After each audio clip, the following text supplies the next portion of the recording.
नमस्कार दोस्तों। जिस दिल्ली की स्वास्थ्य सुविधाओं की चर्चा पूरे देश में रहती है और वहाँ पर बाबा साहेब भीमराव अंबेडकर हॉस्पिटल के एक रेजिडेंट डॉक्टर को 27 जून को कोरोना हुआ। उसके बाद उन्हें एलएनजेपी में शिफ्ट किया गया। उसके बाद उन्हें गंगाराम हॉस्पिटल में शिफ्ट किया गया। गंगाराम हॉस्पिटल में 1 लाख रुपए उनकी परिवार से एडवांस लिया गया और इन सब में जो खर्चा हुआ वहाँ की आरडीए ने 1,71,000 रुपये कलेक्ट किए आपस में दोस्तों ने मिलकर डिपार्टमेंट वाइज।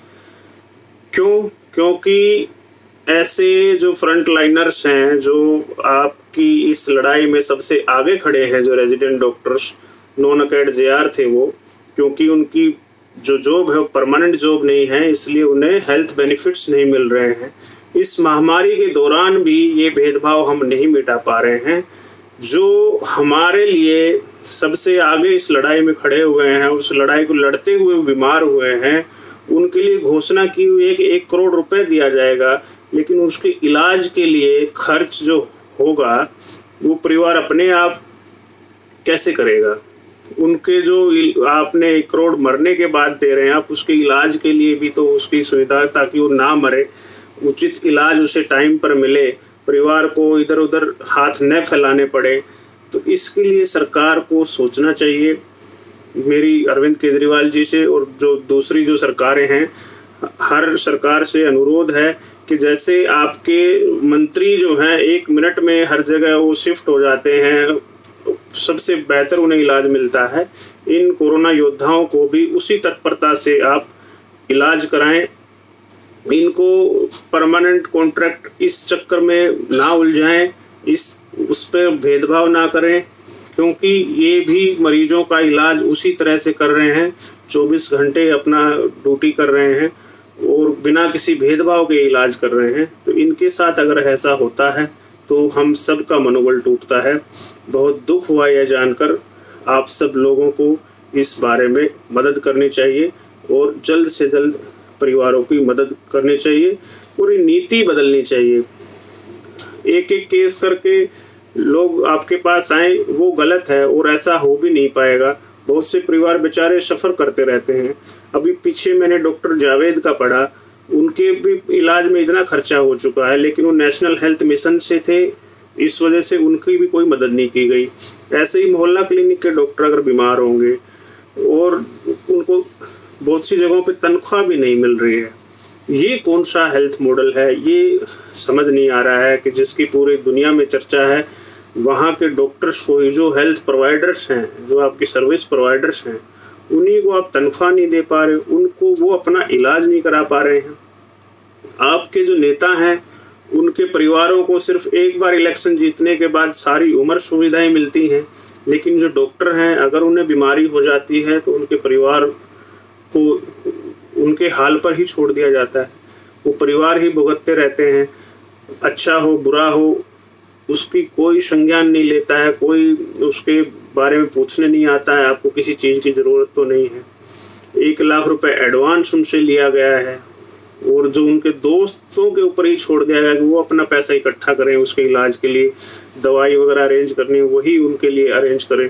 तो ये बड़ा ही विचित्र ये स्थिति है कि जिस दिल्ली में इतनी अच्छी स्वास्थ्य सुविधाएं बताई जा रही हैं, वहाँ पर खुद कोरोना योद्धाओं को इलाज के लिए ऐसे भटकना पड़ रहा है। उनको जो है परिवार को कोई आर्थिक मदद उसमें नहीं मिल पा रही है।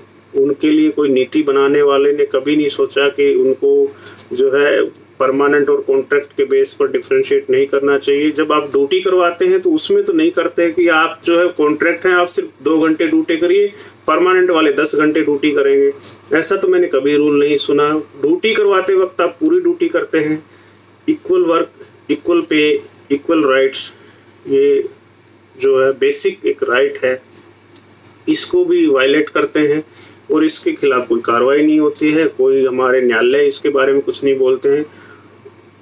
कोर्ट के इन्वॉल्वमेंट के बाद भी अभी तक भी जो है तनख्वाह नहीं मिली है लोगों को, तो बड़ा ही दुख होता है। और इसके लिए जो ज़्यादा जिम्मेदार हैं हमारी डॉक्टर कम्युनिटी है कि वो इंतज़ार करते रहते हैं अपनी बारी आने का। वो इंतज़ार करते रहते हैं कि जब तक मेरे साथ नहीं होगा, तो एक एक करके सब जो है पिसते रहते हैं। ये किसी एक हॉस्पिटल की बात नहीं है, किसी एक डॉक्टर की बात नहीं है, किसी कैडर की बात नहीं है। सफाई वाला भी यहाँ पर उतना ही इम्पोर्टेंट है, नर्सिंग ऑफिसर भी उतना ही इम्पोर्टेंट है और एक डॉक्टर भी उतना ही इम्पोर्टेंट है। ये हर किसी के साथ ऐसा ही हो रहा है। हमें ये कॉन्ट्रैक्ट सिस्टम ख़त्म करना है, और क्योंकि ये कॉन्ट्रैक्ट सिस्टम लाया ही इसीलिए जाता है कि सुविधाओं में भेदभाव किया जा सके। उसी से ये जो अपना फ़ायदा जो इन्हें निकालना है, ये इसी वजह से कि जो सुविधाएं जो मिलती हैं एक एम्प्लॉय को, वो ना देनी पड़े।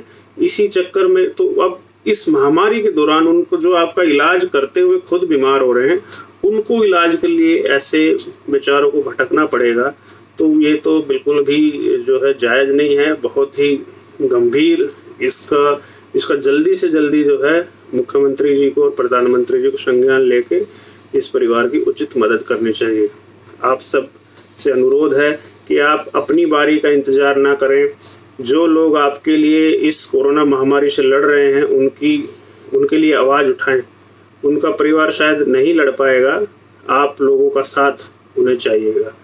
ये 1 करोड़ की घोषणा की गई है मर जाने के बाद, उसके इलाज की जिम्मेदारी भी तो उतनी ही ज़्यादा बनती है सरकार की।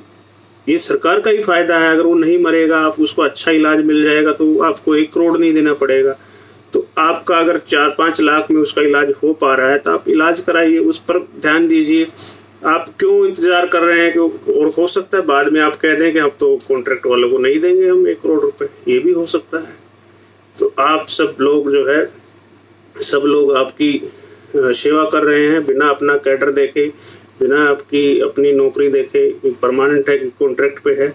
सब लोग सेवा दे रहे हैं इस महामारी के दौरान, तो उनके साथ किसी भी तरह का भेदभाव बर्दाश्त नहीं करना चाहिए। और ये जो आज इस रेजिडेंट डॉक्टर के साथ हुआ है, कल को किसी के साथ भी हो सकता है। इनके परिवार के साथ हुआ है, कल को किसी भी परिवार के साथ हो सकता है। तो इनके लिए आवाज़ उठाएं और मुख्यमंत्री जी इसके लिए जल्दी से जल्दी संज्ञान लें। शुक्रिया।